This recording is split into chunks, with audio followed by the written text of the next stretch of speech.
From union territories to a state. Now, with the likely revival of statehood for Jammu and Kashmir from its current status as a union territory on or before 30th September of 2024, it's interesting to note that this is not without precedent. In fact, the remaking of India's internal boundaries serves as a testament to the acceptance of statehood as a legitimate political aspiration for the diverse linguistic and ethnic groups that constitute our country. The first example is that of Nagaland, which received her statehood in 1963. Although the Naga districts, which became a state, were never formally a union territory under Articles 239 or 240 of the Constitution, they were administered by the governor of Assam as an agent of the center. This means that they were being administered by the union government through the governor of Assam. And this was based on the 9 points agreement, which was signed by Sir Syed Haidari, the then governor of Assam, with the Naga National Council 2 months before the independence of the country. Now, when the issue of statehood for Nagaland, Manipur, and Tripura had come up before the SRC in 1955, at that time, the States Reorganization Commission, which was comprised of Justice Fazl Ali, the distinguished diplomat A.M. Panikar, and the parliamentarian H.N. Kunduru, the idea had been rejected. In the 1955 report, the Commission had noted that it would be safer to have on our borders relatively larger and resourceful states rather than small and less resilient units. In fact, this was the argument which did not allow for the creation of the separate state of Gujarat and also the reorganization of Punjab, because it was felt that Assam, the United State of Bombay, the then state of Bombay, and Punjab had to be retained because these were frontier states. However, after the India-China War in 1962, there was a shift towards according priority to political aspirations for statehood. Thus, the SRC recommendations were tweaked in 1963, leading to the creation of the state of Nagaland. But this set the precedent for other centrally administered territories or contiguous districts within the state of Assam to seek the status of a union territory or a statehood. Now, over the last 6 decades, 3 tracks to the evolution as states. In 1956, on the recommendation of the SRC, 5 UTs had been created. These were Himachal Pradesh, Tripura, Manipur, Delhi, and Andaman and Nicobar Islands. Of these, Himachal Pradesh was the first to receive statehood in 1971, which it had been expecting after the reorganization of Punjab and the establishment of Haryana as a separate state in 1966. 3 years after the formation of Punjab, another interesting development unfolded. The Assam Reorganization Meghalaya Act of 1969 was enacted for the formation of an autonomous sub-state comprising the Khasi Hills, the Jaintia Hills, and the Garo Hills district within the state of Assam. Now, this was a sub-state, not a union territory, but a special territory within the state of Assam, and it functioned under the 37-member legislature within the 6th schedule of the Constitution. Now, it's important to note that we have the 5th schedule and the 6th schedule under the Constitution of India, which are there to mark the administration of territories in predominantly tribal regions. The name Meghalaya comes from the Sanskrit words Megha and Laya, Meghalaya, which mean cloud and abode respectively. This was coined by geographer S.P. Chatterjee in 1934. And as in the case of Naga Hill districts from 47 to 63, this was an attempt to give maximum possible autonomy within the framework of a state government. However, this also marked the failure of an experiment of autonomy within the contours of the 6th schedule, and Meghalaya got her statehood in 1972, although it continues to maintain a joint cadre with the parent state of Assam. It's also noteworthy to look at Sikkim's integration with India. Initially, Sikkim had become an associate of the Union of India under Article 2A, which was incorporated through the 35th Constitutional Amendment in 1974. But in 1975, it was designated a full-fledged state with the adoption of the 36th Amendment to the Constitution. With just over 6 lakh people, as per the 2011 census, Sikkim is the smallest state in the country in terms of population.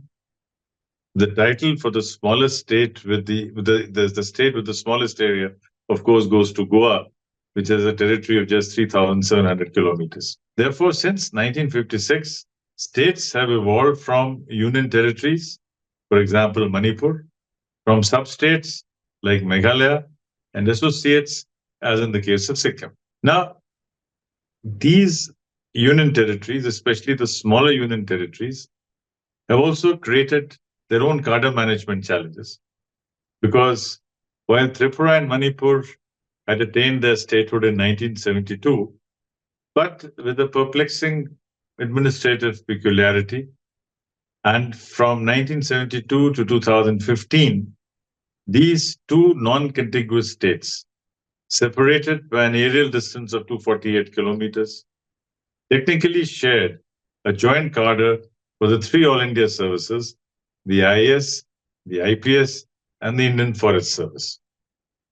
In fact, even when Tripura and Manipur had been princely states, with the former enjoying a gun salute status of 13 guns and the latter of 11, they were under the superintendence of the governors of Bengal and Assam, respectively. Therefore, there has been no real commonality between Tripura and Manipur. In fact, even in hindsight, it is difficult to understand the rationale behind the Home Ministry's decision to club the administrative apparatus of the two states. Finally, the central government created two separate cadres for Tripura and Manipur 8 years ago. But going back to our UT story, another interesting development in 72 was the carving out of two more union territories from Assam, and these were Mizoram and Arunachal. And for 15 years, they remained union territories, when during the premiership of Rajiv Gandhi, these two, along with Goa, also received their statehood. And today, these three states come under the very diverse Agmut cadre, which is the Arunachal Pradesh, Goa, Mizoram, and Union Territories cadre. Now, as the name suggests, this cadre encompasses the UTs of Delhi, Chandigarh, Andaman and Nicobar Islands, Lakshadweep, Puducherry, Daman and Diu, Dadra and Nagar Haveli, Ladakh, and currently Jammu Kashmir as well. So this is a very, very diverse cadre. And officers who get allotted to the Agmut cadre face major challenges, both in their personal lives and in their professional growth, because of the multiplicity of controlling authorities and uncertainties surrounding their next posting. The silver lining, of course, is that officers of Agmut cadre receive their promotions and functional responsibilities much faster than their counterparts in other states. But nevertheless, this administrative arrangement is quite unsatisfactory on the whole. And in the considered view of this columnist, the MHA should examine other possibilities, such as sharing officers from states that have a similar linguistic profile to manage these duties. For example, officers from Gujarat could be there to look at the union territories of DNH, that is Dadra and Nagar Haveli, Daman and Diu, and Tamil Nadu officers could be sent to Puducherry for the administration. Well, we are talking all this and strongly suggesting that the UTs should be managed better, and that states should be the norm for most areas of the country.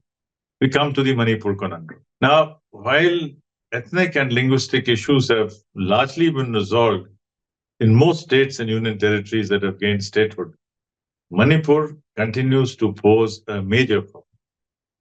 And this is because of the internecine conflict among the three major communities: the Meiteis, who control the Imphal Valley, and this includes the districts of Imphal West, Imphal East, Thoubal, and Bishnupur; the Kukis or the Zo, who are dominant in Churachandpur, Gang, Pok, P, Chandel,